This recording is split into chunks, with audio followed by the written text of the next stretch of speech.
E hoje nós vamos falar sobre quando Deus parece confuso. Você já esteve numa situação em que você achou que Deus estava meio confuso, as coisas ficaram meio complicadas, sem saber o que fazer? Às vezes você tinha certeza que era uma coisa, passa o tempo, você fala assim, não, mas não é mais aquilo, não tenho mais certeza. É sobre isso que a gente vai conversar. E eu acho que essa série mexeu muito com a nossa comunidade. Eu acho que essa série foi uma série que fez a gente amadurecer um pouco e parar de ter essa visão de Deus, uma visão de fantasia, e ter uma visão mais bíblica. Ver um Deus que às vezes decide dar não. Ver um Deus que às vezes você pensa que ele está atrasado, mas na verdade não está. Às vezes parece que ele não vai cooperar, mas ele está cooperando com algo acima do que você imagina.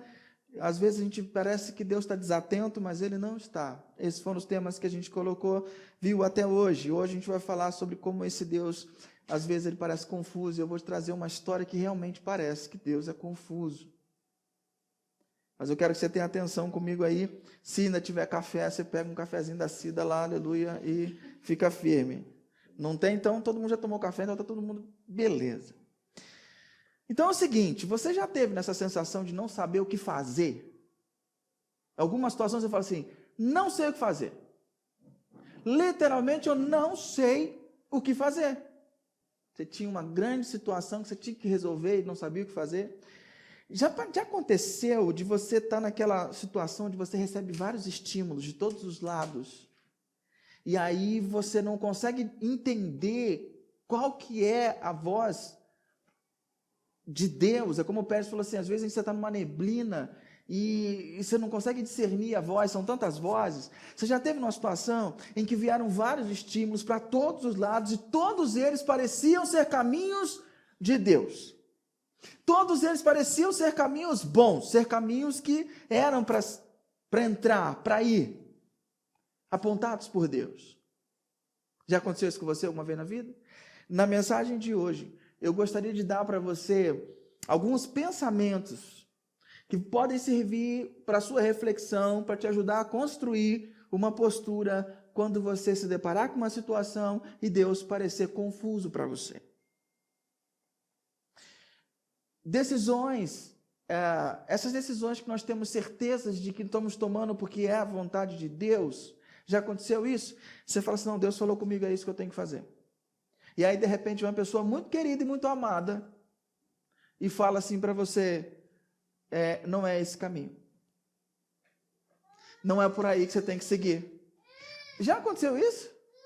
Você está certo de que aquilo ali é o que Deus quer para a sua vida. Aí vem uma pessoa que você confia e fala assim, não é por aí não. Eu não vejo Deus nesse negócio. Essa porta que abriu aí, não estou vendo Deus nesse negócio.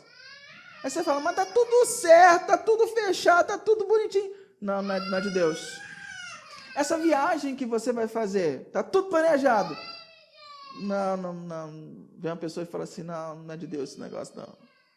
Imagina como é que você fica. Essa pessoa é confiável. E são palavras contrárias àquilo que você tinha no coração de que era certo e que era de Deus. E aí você fica como? Entre a certeza no seu coração e a insegurança do cenário que te colocaram. E quando você fica nessa hora, você tem uma pessoa de Deus que chegou e falou para você assim, não vai. Você sente no íntimo do teu coração, vai. E aí, o que você faz? Senta e chora? Dá vontade às vezes, mas não é por aí. E eu quero convidar você para a gente olhar um pouquinho para a vida de Paulo. A vida de Paulo, ela é cheia de histórias maravilhosas. E ela tem momentos em que a gente pode olhar e perceber como que Deus agiu na vida dele. E isso pode servir de conforto e consolo para nós, para quando a gente passar por uma situação parecida. Lá em Atos, capítulo 19, versículo 21, o livro de Atos é o livro de Atos que significa ações dos apóstolos, por isso que ele chama Atos dos Apóstolos. E ele conta como que a igreja, aquele povo que Jesus deixou, como que ele conseguiu se desenvolver, como que ele seguiu a partir da ida de Jesus para o céu. Jesus sobe, dá as instruções e fala, agora é com vocês, eu estou acompanhando vocês através do meu Espírito, o Espírito Santo, o Deus Espírito Santo, e aí a igreja tem que começar a se mover. Então, até o capítulo 19, você tem muitas histórias maravilhosas de como que Deus se move, etc. e tal. Mas no capítulo 19, já narrando a história desse cara, ele sentiu um desejo no coração, e Lucas, que é o escritor do livro de Atos, ele diz assim: Paulo decidiu, no espírito, ir a Jerusalém, passando pela Macedônia e pela Acaia. Ele dizia, depois de haver estado ali, é necessário também que eu vá visitar Roma. Paulo sentiu um desejo no coração, uma figura de linguagem, né? Porque ninguém sente desejo no coração, mas ele sentia um desejo intenso de ir para Jerusalém e para Roma. Que cenário era a vida de Paulo? Paulo já tinha andado vários anos, era o terceiro tour missionário, o chamado de viagem missionária, que Paulo fazia. Na primeira vez, ele andou por um grande espaço de terras, indo em vários lugares e plantou várias igrejas. A segunda, ele fez maior ainda, foi mais longe. Paulo levou o evangelho até a Europa, ele pregou, plantou igreja, estabeleceu o presbítero, colocou líderes, e falou assim, agora, ele pregava, ficava lá umas semanas, às vezes uma semana, às vezes 3 semanas, às vezes anos, instituía a igreja, partia e ia para outro lugar fazer. Ele fez isso durante vários anos. Quando chega no final da vida dele, ele decide, fala assim, está na hora de eu ir para Jerusalém. Aquilo pulsava no coração dele. E há algo interessante nesse texto, porque quando fala, Paulo decidiu no Espírito, isso é muito relevante para a nossa mensagem de hoje, porque a palavra Espírito no grego, a Bíblia não diferencia Espírito com letra maiúscula e letra minúscula. Essa palavra ela é colocada com letra maiúscula ou com letra minúscula a partir dos nossos tradutores, que ao interpretar as Escrituras entendem que ele está falando do Espírito de Deus ou do Espírito humano. Aqui na versão NVI eles trazem a palavra Espírito com letra minúscula. Mas no original você não tem como saber se ele está se referindo ao Espírito de Deus ou ao Espírito do ser humano. Não tem como saber. Grava isso. Grava isso. Então, Paulo é como se assim, já que eu não tenho como saber se é o Espírito de Deus ou o Espírito de Paulo, os maiores estudiosos dizem assim, olha, o negócio é o seguinte, ele tinha uma vontade no seu coração influenciada pelo Espírito de Deus. E ele tinha certeza que ele tinha que ir. Paulo estava nesse terceiro tour missionário, no final dele ele fala assim, eu tenho que ir embora. E aonde que ele estava? Ele estava na Ásia nesse momento. Na província da Ásia. E o que aconteceu na província da Ásia? Guarda isso também, que é muito importante. Paulo pregou na província da Ásia, na cidade de Éfeso. Pregou bastante. E aconteceu uma confusão lá. Lá você tinha um templo da deusa Diana, onde todo mundo da Ásia adorava essa deusa Diana. E aconteceu que quando o evangelho chegou, o pessoal começou a entender que não precisava de patuá, não precisava de medalhinha, não precisava de fita do Senhor do Bonfim, não precisava de ler horóscopo, não precisava de nada dessas coisas. Porque isso não controlava o futuro, não precisava da deusa Diana. Então, eles pegaram os livros de feitiçaria deles e queimaram em praça pública, mostrando uma comunicação bem clara de que agora eles serviam ao Senhor Jesus. Muito claro. Então, isso mostra que assim, quando a gente encontra com o Senhor Jesus, quando a gente tem uma vida com Deus, certas práticas da cultura a gente larga. Sabe aquelas práticas de passar em frente ao cemitério e fazer? Faz sentido! Para quê? Você passa na 13, tem uma igreja grande lá, o pessoal passa na frente da igreja e faz assim, ó. Qual o sentido? Isso é cultural. Mas quando a gente encontra Jesus, vários desse misticismo cai por terra, não preciso mais disso. Não precisa andar com dólar na carteira para dar prosperidade. Não precisa usar trevo de 4 folhas, nem figa. Está entendendo? Você tem, joga fora. Se é dólar, oferta para a igreja. Aleluia. Então vende como alguma coisa. Entendeu? Mas não precisa. A gente não crê em sorte. A gente não crê em azar. A gente crê na providência. Então essas pessoas lá começaram a falar assim, acabou, eu não creio mais nessas coisas. E jogaram seus livros e queimaram. E foi assim, uma fogueira enorme. Nisso, o pessoal não ia mais para o templo da deusa Diana.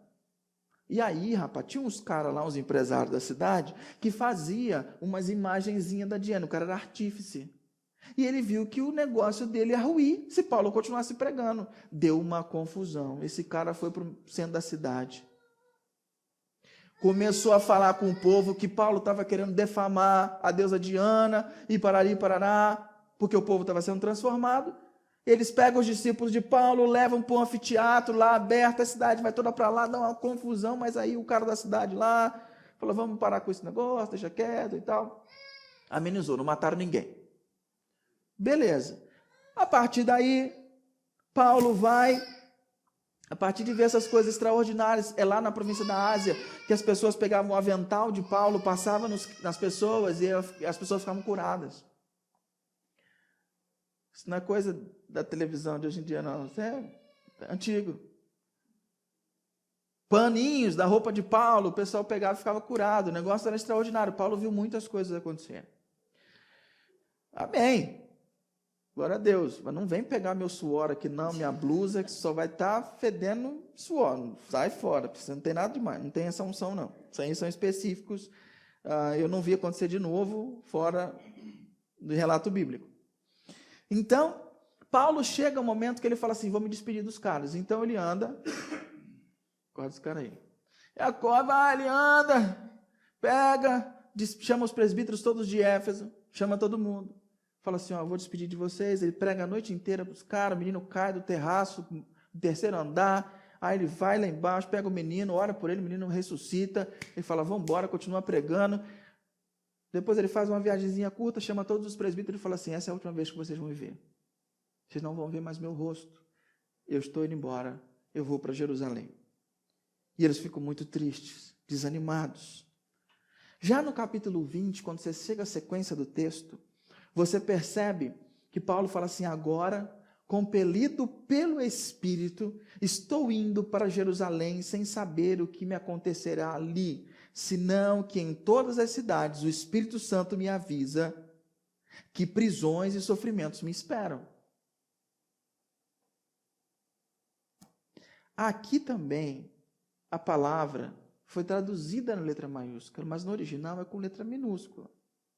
Ainda é aquele desejo, eu estou compelido pelo Espírito, pelo meu Espírito, impulsionado pelo Espírito de Deus, com essa vontade de ir para Jerusalém. Só que o Espírito Santo, aí tem esse adjetivo, então a gente sabe que é o Espírito de Deus aqui, o Espírito Santo me avisa de prisões e sofrimentos me esperam. Aí a coisa começa a ficar confusa, peraí. Então, Paulo está sendo guiado por Deus com esse desejo do coração e o Espírito Santo está dizendo que o bicho vai pegar lá. Então você está querendo me dizer que Deus está direcionando o caminho de Paulo para a dor e para o sofrimento? É isso que o texto está me dizendo? Deus está direcionando e colocou um desejo íntimo no coração de Paulo para ele ir para onde vai ter dor e sofrimento, onde o bicho vai pegar? É isso. E o Espírito Santo ainda de lambuja ainda avisa, sofrimentos te esperam. Como é que você acha que o coração de Paulo ficou? Eu tenho essa certeza íntima que eu tenho que ir. E o Espírito Santo começa a buzinar no teu ouvido. Você vai sofrer lá, viu? O bicho vai pegar para o teu lado lá. Como é que você relaciona isso? O Espírito Santo conduzindo Paulo ao sofrimento e à dor. Na nossa cultura deve ser muito difícil, porque nós somos totalmente avessos à dor. Nós sempre temos uma aspirina, nós sempre temos um paracetamol, nós sempre temos alguma coisa para acabar com a dor. Porque nós não suportamos viver com dor. Nós não suportamos viver com dor nenhuma. Nós não suportamos viver com a dor do nosso próprio crescimento. Por isso a gente estagna e fala, não vou crescer, porque dói. Não vou crescer mais. Não quero mais, não vou evoluir, eu não quero mais ter que lidar com essas circunstâncias, eu não quero olhar para a carranca da vida e dar algo que eu não tenho, eu não quero isso porque dói. Eu não quero me abrir porque dói, eu prefiro me fechar, porque me abrir me faz vulnerável, e isso dói. Nós somos avessos a qualquer tipo de dor, nós não queremos sentir dor. Tudo que provoca desestabilidade, nós abolimos, jogamos fora, nós tiramos do nosso roteiro que fala, isso não é de Deus. Isso não tem Deus aqui na minha vida. Mas quando eu olho para esse texto, ou tem alguma coisa errada com Deus que nós cremos, ou tem alguma coisa errada com o Deus bíblico. E o Deus bíblico está conduzindo Paulo para a dor e para o sofrimento. Não te convenci? Então, eu quero que você continue navegando nesse texto comigo. Mas antes da gente navegar nesse texto, eu quero te dar o primeiro pensamento para te ajudar a estabelecer uma base quando Deus parecer confuso. A primeira coisa que você tem que perceber é isso aqui. Mais importante do que para onde você está indo é com quem você está indo. Mais importante do que o local de destino é com que companhia você está. Quem está com você? Quem caminha com você? Mais importante do que saber para onde Deus está me levando é saber que Ele está comigo. E com Ele eu posso estar seguro. Eu posso estar tranquilo. Muitas vezes nós nos importamos muito com o destino. Nós, maridos, por exemplo, quando a mulher fala, vamos no shopping. Aí você senta, chora, vai chorando dirigindo, né, filho? Vai chorando dirigindo, porque não tem como. Você vai. E a mulher ela tem o prazer de visitar, a maioria, nem todas, ela tem o prazer de visitar lojas. E quando ela decide experimentar roupas, aleluia. Aí você senta na Renner e chora. O miserável não tem nem um banquinho para você sentar. Você tem que se recostar nas paredes lá, ou então naquele lugar onde o pessoal vai pagar a conta. Aí você senta lá fingindo que vai pagar uma conta para dar uma descansadinha nas costas, porque está brava a situação. E eu já dei vários migué assim.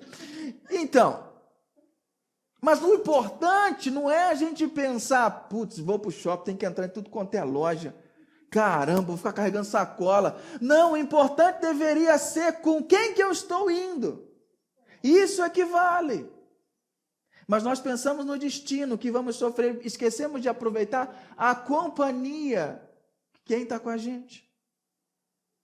Então, a primeira coisa que eu quero que você guarde no teu coração, querido, não se importe tanto com o destino, não se importe tanto para onde você está indo, para onde sua vida está caminhando. Quem tem problema de controle, entra em faniquito quando eu falo isso. Porque quer controlar tudo. Como assim? Eu preciso saber para onde eu estou indo? Que absurdo é esse? Não, eu quero saber, Deus, quais são suas intenções, Deus? Entra em faniquito. Por quê? Porque perde o controle. Porque caminhar com Jesus é você entregar o controle para Ele. Eu ouvi uma ilustração do Ricardo Agreste, ele explicando a vida cristã, e assim, ficou muito marcante. Ele falou assim, algumas pessoas vivem a vida cristã como se fosse você num carro. Você está dirigindo, você vem dirigindo o seu Mustang conversível, aleluia. Você vem dirigindo, de repente, no momento da sua vida, você encontra Jesus na estrada, e você fala, Jesus, não quero mais seguir meu caminho sem você, eu quero que você entre aqui. E aí algumas pessoas fazem o seguinte, falam, Jesus, entra aqui, senta aqui do meu lado. E aí você começa a dirigir. Aí Jesus vai dar uma pitaca, não, Jesus, pode deixar que eu sei para onde eu estou indo, só fica do lado. E vai dirigindo. Algumas pessoas levam a vida cristã assim, Jesus é um carona. Outras pessoas levam a vida cristã da seguinte maneira, param o carro, falam, Jesus, entra. Jesus vai para o carona, não, Senhor, toma o volante. Aí a pessoa senta no carona, e Jesus começa a caminhar. Quando ele toma um caminho que você fala assim, vai demorar mais, não, Jesus, é porque Jesus, aqui, Jesus, vira aqui, esquerda. E a pessoa quer guiar o caminho, que Jesus está no volante, mas quem está comandando é você, você quer dar ordem para Jesus. Agora, tem pessoas que são realmente cristãos, se conseguiram entender essa questão da segurança, que sentam no carona, colocam Jesus no volante e falam, Jesus, dirige. Dirige. Eu vou curtir a viagem. Isso é ter segurança. Quem é que está pilotando a tua vida, meu irmão? Vamos seguir em frente. Sem tablet aqui não tem um relógio, então eu fico com medo de atrasar demais. Vamos lá, vamos seguir em frente. Paulo continua na sua jornada e ele chega na cidade de Tiro. E ele encontra alguns cristãos lá em Tiro. E aí, Atos, capítulo 21, versículo 4, fala assim, encontrando os discípulos dali, da cidade de Tiro, que são paradas que ele faz até chegar a Jerusalém, ficamos com eles 7 dias. eles, pelo Espírito, também com letra minúscula, recomendavam a Paulo que não fosse a Jerusalém. E aí? Você vai para Jerusalém ou não vai? A comunidade que nunca viu Paulo, tipo assim, né? Faz tempo, ele se reúne com os caras, fica 7 dias ouvindo. Paulo, não vai para Jerusalém não. Paulo, não vai para Jerusalém não. Estou sentindo aqui no coração, não vai para Jerusalém não, porque o Espírito revelou, não vai não. Não vai, não vai, não vai, não vai, não vai, não vai. Não cansado disso. Paulo continua a sua trajetória depois de ouvir aquele monte de 7 dias, o pessoal falando, não vai. Ele chega na casa de Filipe. Filipe é um dos caras lá de Atos 6 que foi eleito para cuidar do povo. E ele é chamado de evangelista, é um cara de Deus. Paulo chega na casa de Filipe para se estabelecer na casa de Filipe. Filipe, a Bíblia fala que ele tinha 4 filhas solteiras, que eram profetisas usadas pelo Senhor, mulheres de Deus. E quando Paulo chega naquela casa, aquele ambiente eclesiástico, eles estão lá, às vezes reunidos, chega um profeta chamado Ágabo, que veio lá da Judéia, foi para lá na casa de Filipe para dar um recado para Paulo. E aí o recado que ele fala, vindo ao nosso encontro, tomou o cinto de Paulo e amarrando as suas próprias mãos e pés, disse, assim diz o Espírito Santo. Desta maneira os judeus amarrarão o dono deste cinto em Jerusalém e o entregarão aos gentios. Você está entendendo a pegada? Já viu quando você vê uma pessoa do nada e fala assim, teve alguém aqui que já passou por essa experiência na praia, foi o Rubens, né? Passou por essa experiência, estava na praia, um ripão chegou para ele assim, Deus mandou te dizer isso. Já passou por essa poderosa experiência? Às vezes vem com esse invólucro de assim diz o Senhor. Às vezes vem com um invólucro mais delicado, fala assim, deixa eu falar uma coisa que eu senti no coração, e aí fala, e vem como uma bomba, você fala assim, meu pai, eu estava pensando nisso hoje de manhã. Às vezes vem quando você sai de casa, teve uma briga com o marido ou com a esposa, e o pastor chega aqui e prega justamente aquilo que você estava discutindo em casa. Aí você fala assim, vou dar na cara desse pastor, miserável, ele estava com escuta lá em casa, né? Miserável, fica mandando direitinho para mim. Às vezes Deus usa isso para falar. E você imagina o coração desse cara, como é que ficou? O profeta chegou lá da Judéia, não sabia, e falou assim, me dá aqui de quem, não sei de quem é esse cinto não. Mas amarrou a mão e os pés, falou assim, assim, o Espírito diz que assim vai acontecer com o cara que é dono desse cinto. E o coração do Paulo? Você está entendendo a dinâmica, como é que parece ser confuso o negócio? Ele só tinha o desejo dele no coração. Deus não chegou para ele e falou exclusivamente, vai para Jerusalém. Ele só tinha um desejo no coração. Mas esses caras, sabendo o que ia acontecer com Paulo, eles davam esse alerta. Não vá, porque você vai sofrer. Então todo mundo gostava de Paulo e não queria que Paulo sofresse, mas estava na agenda de Deus Paulo passar por aquilo. Eu gosto de você, eu amo você, você é minha ovelhinha querida. Eu quero chegar lá na eternidade, quando Jesus falar assim, ei, pastorzão, eu vou estar de barbinha, cabelo branquinho, igual meu avô e tal. Não, sem barba, né? Sem barba. Mas cabelo tudo branquinho. E aí, fala, e aí, pastorzão, cadê o rebanho? Eu vou falar assim, aqui, Jesus, está todo mundo aqui, grudadinho, junto aqui, está todo mundo, tudo que você entregou. Está aqui, todo mundo veio te encontrar. Eu não quero que você sofra. Mas antes de pensar na tua felicidade, eu penso na agenda de Deus para a tua vida. E se na agenda de Deus você tem que passar por momentos difíceis, eu oro para que você passe. Porque a agenda de Deus é mais importante do que eu sinto por você. Se eu tiver que te constranger, te dar uma bronca, pegar no teu pé, eu vou fazer. Com muito contragosto, mas vou fazer, porque eu sei que é a agenda de Deus para a tua vida.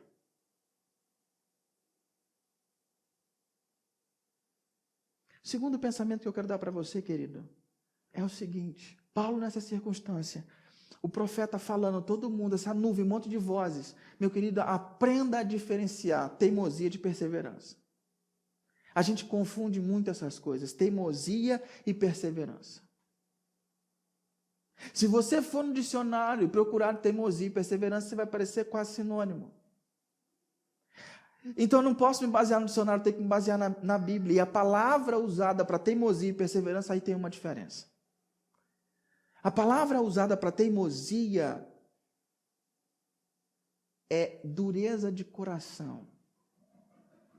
É birra. Isso é teimosia. Agora, a palavra bíblica para perseverança significa viver debaixo de. É se submeter. Então, você se submete, você vive embaixo do propósito de Deus e você segue isso. Mesmo que todas as vozes digam o contrário.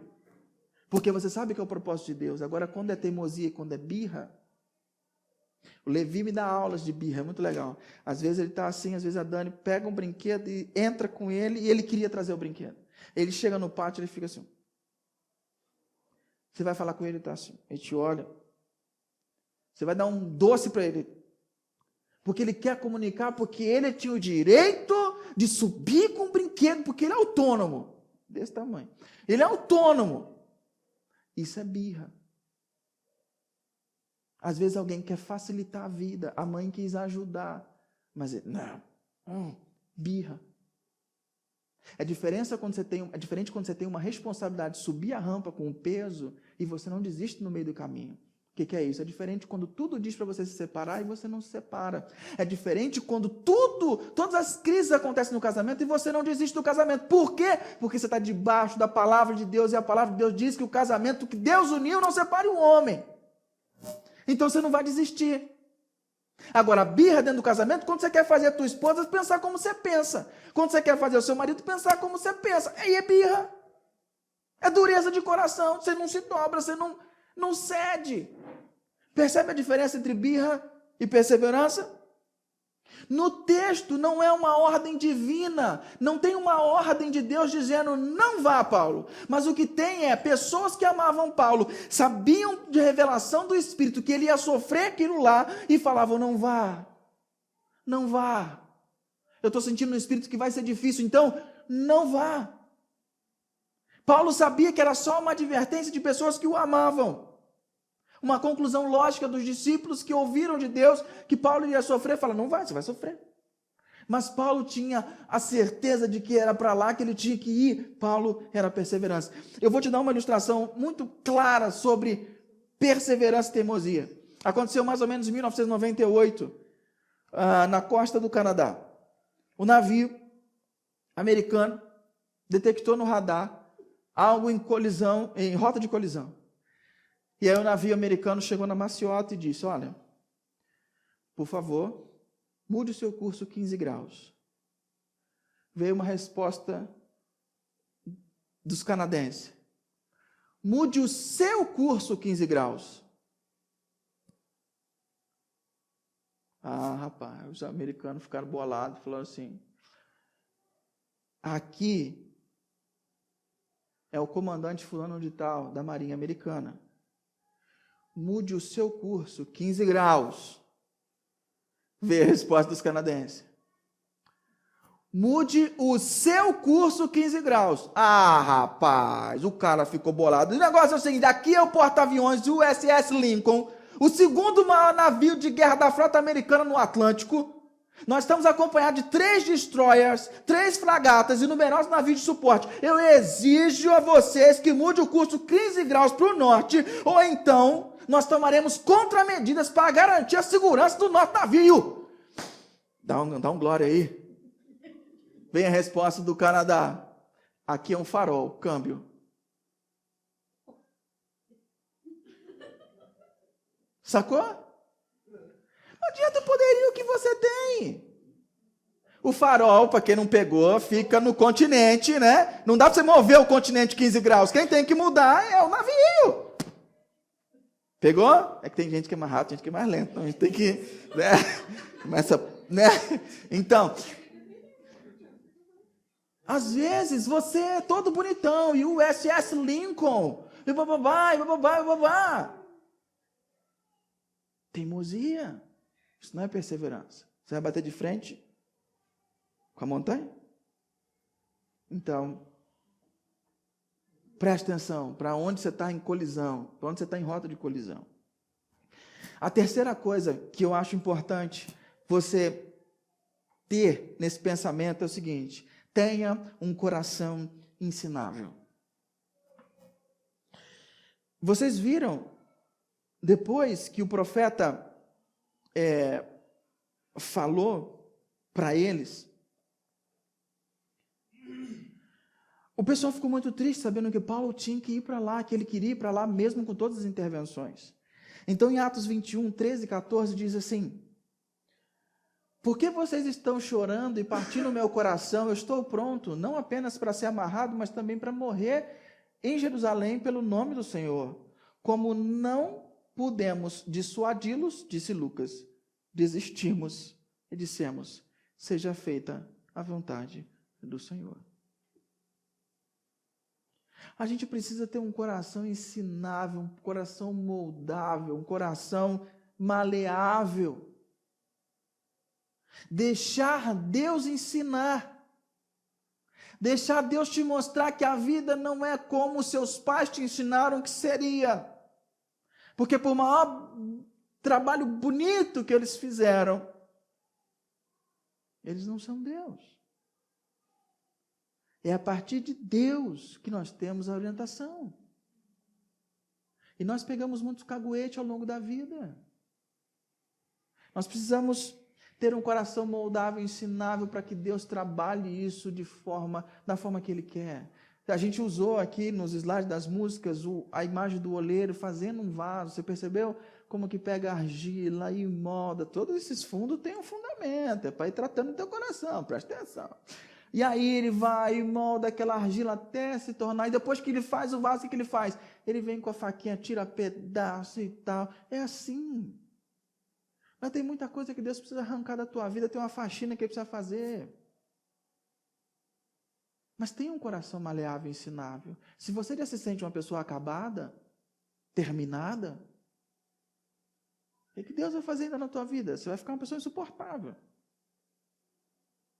Mas os discípulos entenderam, quando viram Paulo falando: tá bom, seja feita a vontade do Senhor, vamos nos submeter. Vamos nos submeter. Paulo segue para Jerusalém. Ele continua o seu caminho. Lá em Atos 21, 17, ele é recebido em Jerusalém com alegria. Os discípulos o recebem, Pedro, Tiago, todo mundo recebe Paulo. Fica feliz. E aí Paulo vai dar um relatório de tudo que aconteceu nesse tempo todo que ele ficou fora, nesses anos, essas décadas que ele ficou fora. Todo mundo ficou feliz. Só que Paulo fica sabendo das fofocas que fizeram com o nome dele. Falaram que ele estava pervertendo a religião dos judeus, que ele estava fazendo uma arruaça, falando para todo mundo aí. E aí Pedro fala o seguinte: Paulo, vamos fazer o seguinte, para apaziguar as fofocas, vamos fazer um voto no templo, que aí você resolve, mostra que você ainda respeita as leis judaicas, está tudo certo, a gente resolve isso aí rapidinho. Paulo falou assim: beleza, não vai fazer diferença nenhuma para mim, só para apaziguar o pessoal eu faço. E ele faz, durava 7 dias o voto. No finalzinho desses dias, olha que interessante, alguns judeus da Ásia incitam a população contra Paulo. E falei: esse aqui é o que está pervertendo nossa religião no mundo todo, parari, parará, prendam ele, o povo prende Paulo. O povo prende Paulo em Jerusalém e taca ele na prisão. O que os judeus da Ásia tinham contra Paulo? Lembra o que aconteceu na Ásia? Da deusa Diana? O judaísmo não conseguiu promover nenhuma transformação na Ásia enquanto estavam lá. Os judeus se moldaram, a fé dos judeus se moldaram àquela fé mística do povo, e o judaísmo não fazia diferença nenhuma naquela cultura. Quando os do caminho, os cristãos, chegaram, transformaram aquela cultura com a mensagem do evangelho. O que provocou nos judeus? Raiva. Os judeus ficaram com raiva. Na celebração que Paulo vem, onde todos os judeus vinham também, esses caras aproveitaram para descontar e se vingar de Paulo. E eles se vingam de Paulo, prendendo Paulo. Atos 21, 33 a 35, diz assim: o comandante chegou, prendeu e ordenou que ele fosse amarrado com 2 correntes, por causa do tumulto. Lembra do cinto amarrado? O comandante ordenou que Paulo fosse levado para a fortaleza. Quando chegou às escadas, a violência do povo era tão grande que ele precisou ser carregado pelos soldados. Os caras colocaram Paulo no ombro para carregar ele, porque o povo queria despedaçar Paulo. E aí Paulo, no meio da escadaria, fala assim: posso falar ao povo? E ele fala em aramaico, que é a linguagem do povo. O povo para, ouve, e ele começa a falar. Só que ele começa a falar, quando ele começa a contar a sua história, quando ele chega a falar que ele foi chamado para pregar para os gentios, que são os não-judeus, o povo fica morrendo de raiva, começa a gritar, e aí tem que levar Paulo lá para dentro, e o pessoal começa a querer açoitar Paulo, leva ele para o lugar para ser açoitado. Lembra de Jesus também? Negócio assim, multidão, tal, gritando, crucificam e tal. Levam Paulo. Quando os caras vão açoitar Paulo, ele fala assim: por acaso pode açoitar um cidadão romano? Na época é proibido açoitar um cidadão romano. O cara fala assim: peraí, tu é cidadão romano? Ele fala: eu sou. Ele fala: a gente não pode açoitar um cidadão romano. Então Paulo revela a sua cidadania, e o que ele recebeu de graça salva Paulo de ser açoitado. E aí tem algo muito interessante nesse texto que diz assim: o comandante perguntou: diga-me, você é cidadão romano? Ele respondeu: sim, sou. Então o comandante disse: eu precisei pagar elevado preço pela minha cidadania. Respondeu Paulo: eu tenho direito por nascimento. Como é que se dava a cidadania romana? Para quem era judeu, você recebia por herança. Então, se seus avós compraram, seus pais compraram o direito de ser cidadão romano, você então herdava aquilo quando eles faleciam. E aí você tinha todos os direitos de ser um cidadão romano, porque Roma era o maior império da época. Isso me faz pensar em algo muito extraordinário. Me acompanhe nesse penúltimo pensamento. O quarto pensamento que eu quero que você tenha é o seguinte: coragem, fique de pé e experimente todas as coisas cooperarem para o bem. Tenha coragem e experimente todas as coisas cooperarem para o teu bem. A Bíblia diz isso em Romanos 8, 28, fala assim: sabemos que Deus age em todas as coisas para o bem daqueles que o amam, dos que foram chamados de acordo com o seu propósito. Paulo fala isso em Romanos. Sabe quando que ele escreve Romanos? Nesse período de viagem, onde ele está com esse negócio todo do coração, ele escreve a carta aos Romanos. Quando ele está sendo bombardeado de pessoas falando: não vai, não vai, não vai. E ele chega no capítulo 8 e fala assim: meu irmão, todas as coisas cooperam para o bem daqueles que amam a Deus. E o que ele está querendo dizer com todas as coisas cooperam? Que a vingança e a raiva de uns vão cooperar para que eu chegue a Jerusalém e chegue a Roma. Porque se não fosse a vingança e a raiva dos judeus da Ásia, ele não seria preso. Se ele não fosse preso, ele não seria levado ao governador. Não seria levado ao governador, ele não iria para Roma. E o propósito que estava no coração dele lá no começo, qual que era? Eu preciso ir para Jerusalém e também para Roma. O único jeito dele ir para lá, que Deus escolheu, era seguir esse caminho. Todas as coisas cooperam para o bem daqueles que amam a Deus. Lá em Éfeso, o evangelho transformou aquela cidade. E Paulo estava fazendo de tudo, cumprindo a vontade de Deus. Outra coisa que você percebe que coopera para o bem de Paulo, algo que ele não fez por si. Ele nasceu. Ele nasceu e herdou a cidadania romana. O que livra ele de ser açoitado ali? Ser tratado como qualquer? Qual era a única condição dele ir para Roma sendo judeu? Se ele fosse cidadão romano e falasse assim: eu quero ser julgado pelo imperador, eu apelo para César. Só o cidadão romano podia falar isso. E o que levava Paulo para lá? Algo que ele não fez por si. E aí eu vejo a graça de Deus. A graça de Deus. O que o salvou foi algo que ele não fez nada para receber ou merecer. Assim como nós também somos salvos por algo que a gente não fez nada por merecer.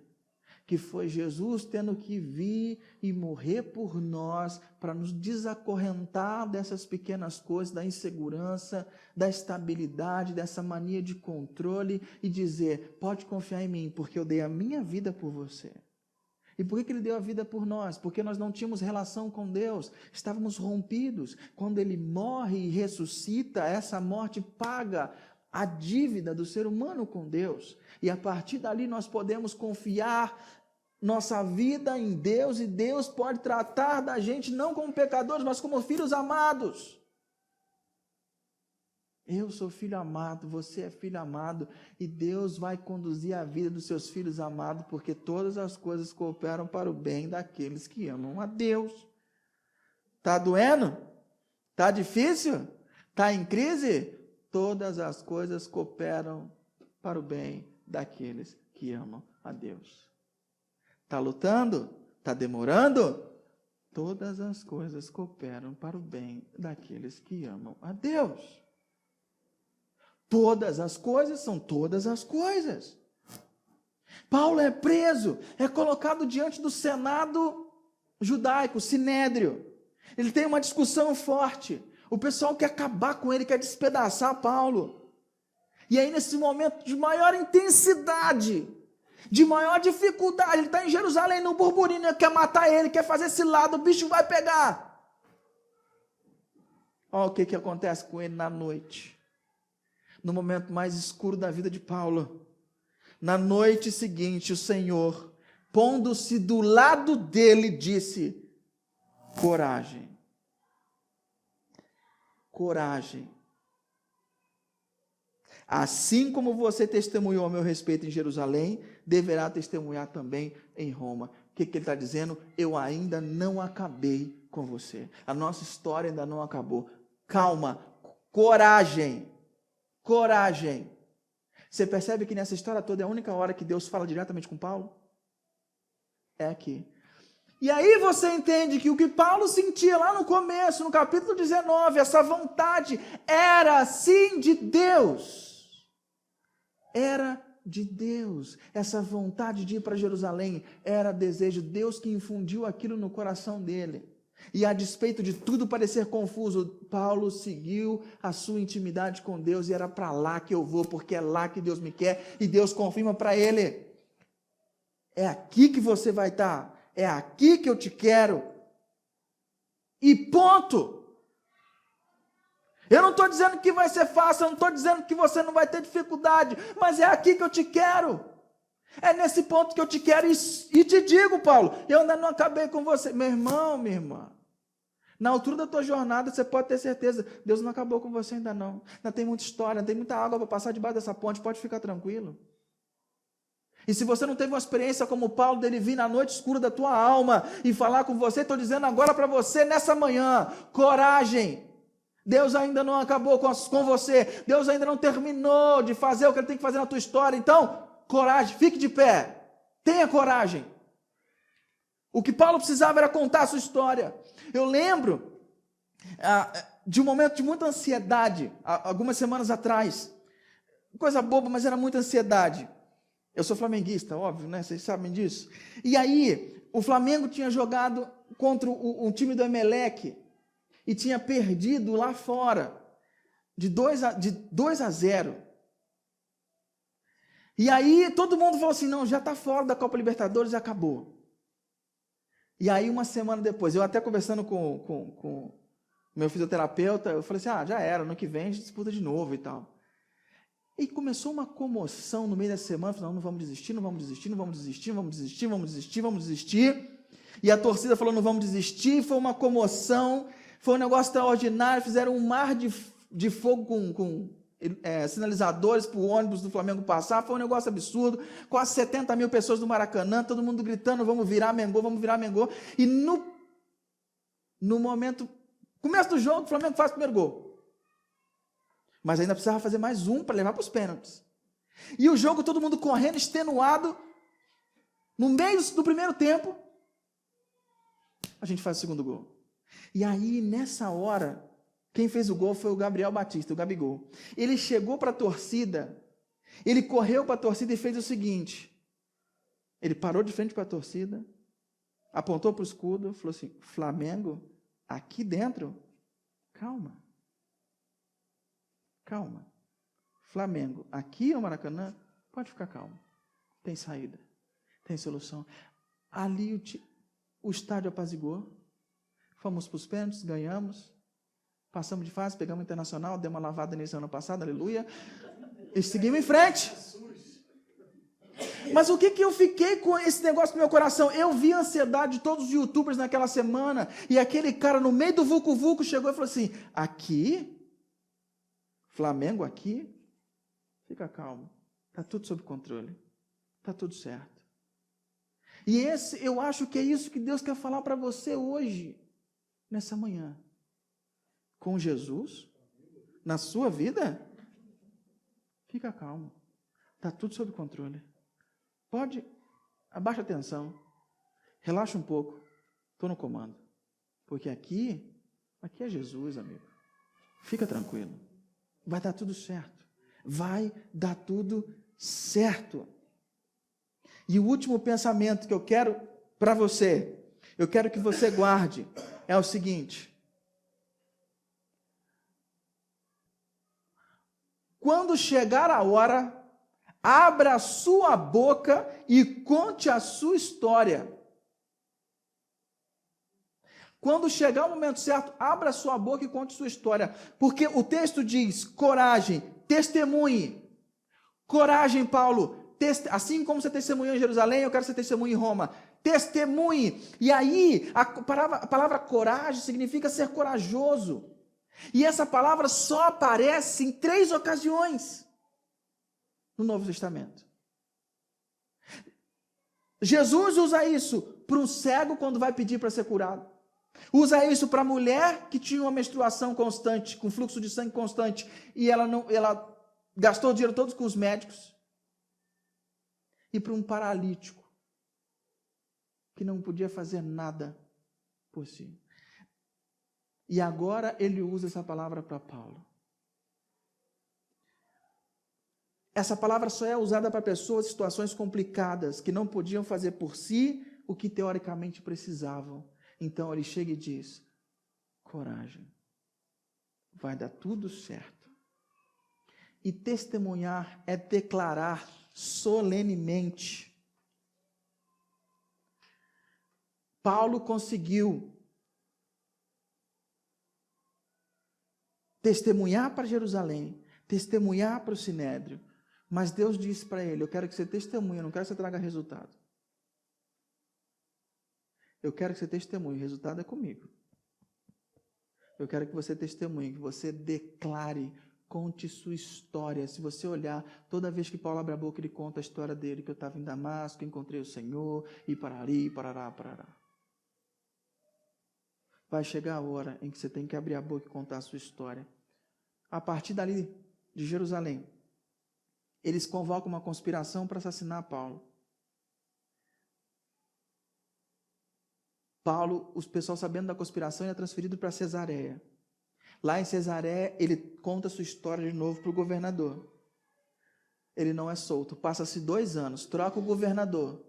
O outro governador novo chama o rei Agripa. Paulo conta a sua história de novo para o governador e para o rei Agripa.